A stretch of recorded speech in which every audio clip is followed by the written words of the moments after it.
Hi, my name is Madeline and welcome to my watercolor water ripples tutorial. If you follow me on social media, you'll know that we are in week 4 of me and my friend Amber's 100-day challenge, and the theme for this week is water ripples. This is the reference photo that I will be painting from today.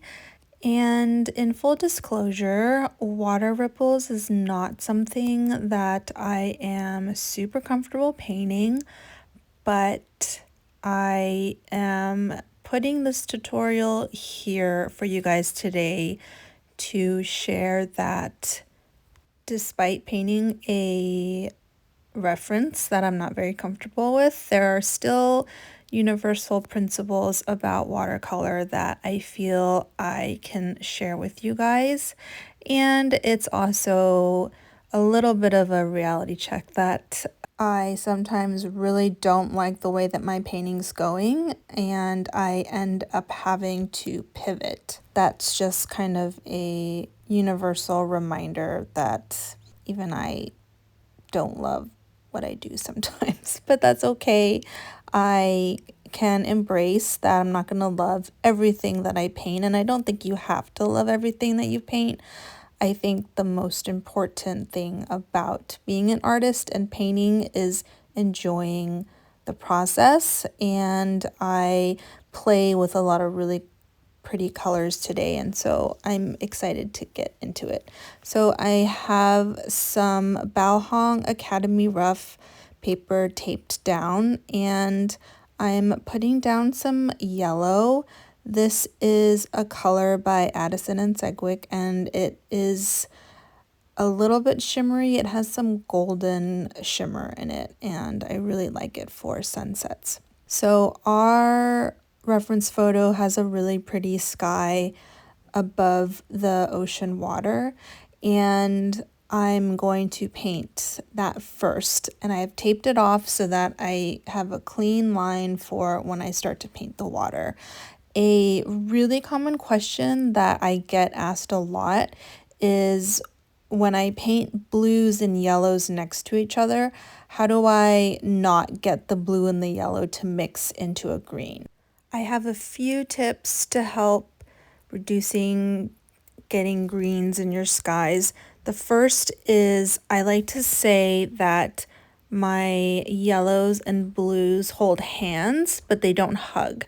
And what I mean by that is I can paint blue right above the yellow, and they can touch in the sense that they'll blend into each other, but I don't pull the yellow up to the blue, and I don't pull the blue down into the yellow, because if I do that, it'll mix and then it does become green. So that's one thing. And then the second thing is you can paint them in layers. So my first layer, I painted some yellow and some opera. I dried the layer completely, and now I wet the paper again, and now I'm dropping in my blues.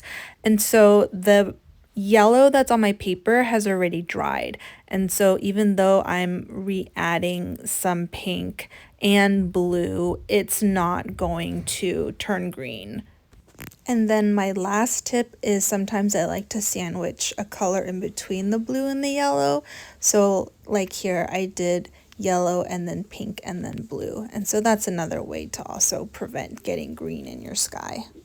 Now I'm taking a clean brush again, and I'm wetting the portion of the paper where we are going to paint our water.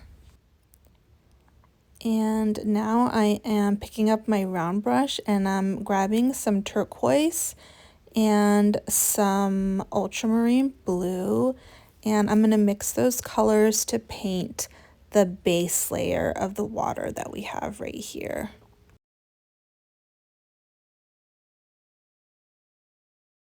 I'm also being careful to really paint along the straight line that I've created with the tape right here, so that I don't get any unwanted blooms in my sky. And then as I move further down, I'm going to pick up more ultramarine, so that the further we go down in our painting, the darker the water looks. So I debated cutting this part out entirely, but I decided to speed it up and leave it in, and you basically see me experimenting with trying to get the water ripples that I see in the reference photo, and I end up just completely wiping it all away, but I decided to leave it just because this is a very intense, ugly face for this part of the ocean for me, and I thought maybe it would feel more real for you guys if I just left it in.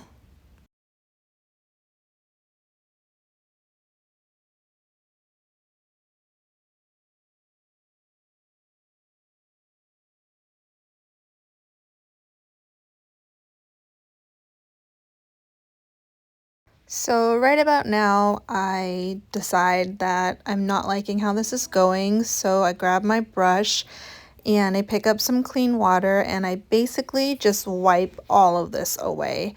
I have dried several of the layers, so for those of you guys wondering, even on layers that are completely dry, you can still take a really wet brush and essentially wipe everything kind of away, and you kind of, I felt like at this point this was a new enough slate that I could continue.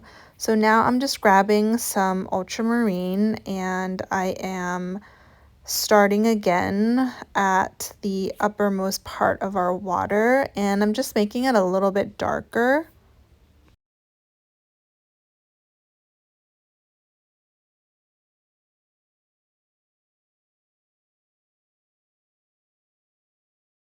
And then now I am grabbing some indigo and I am attempting to loosely get some of those darker water ripples. Now I'm taking a dry-ish brush and I'm just trying to smooth out some of the blooms that the watercolor made. Now I dried off that layer and I decide metallic paint is, I think, going to give this piece the lift that it needs.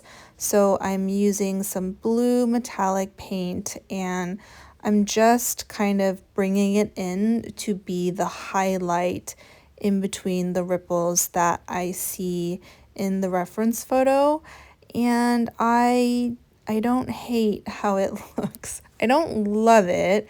Didn't quite give me the looseness that I was hoping for that I saw in the reference photo, but I do feel like the metallic paint made a very big difference, and I think between the dark indigo and the ultramarine and there being some kind of lightness in between each ripple, it does end up looking okay for me. Now I'm coming in with a really, really small brush. This is a Princeton Heritage 3/0 round. And I'm just picking up some light blue paint, and then I do pick up some of the metallic paint that I used to paint the larger ripples, and I'm just creating a few smaller ripples further away to give our eyes that perspective.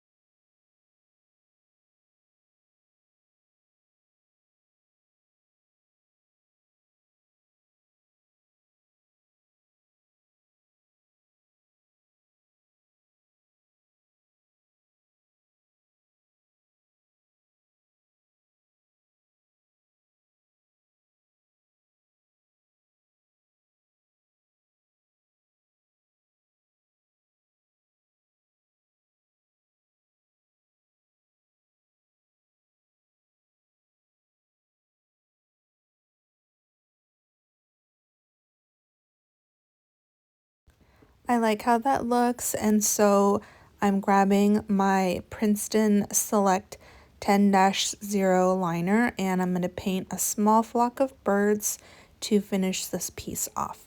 The best way to get fine lines for birds is to use the smallest synthetic liner that you can find and to use very watery dark paint.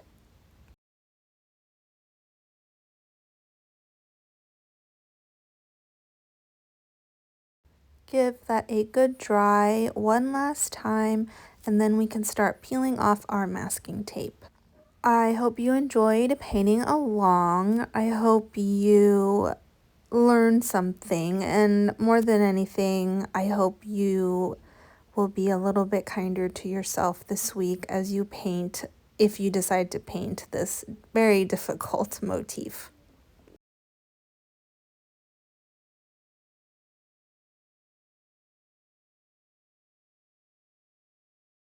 If you liked this tutorial, please hit the like button. It's a really small way to help my channel grow.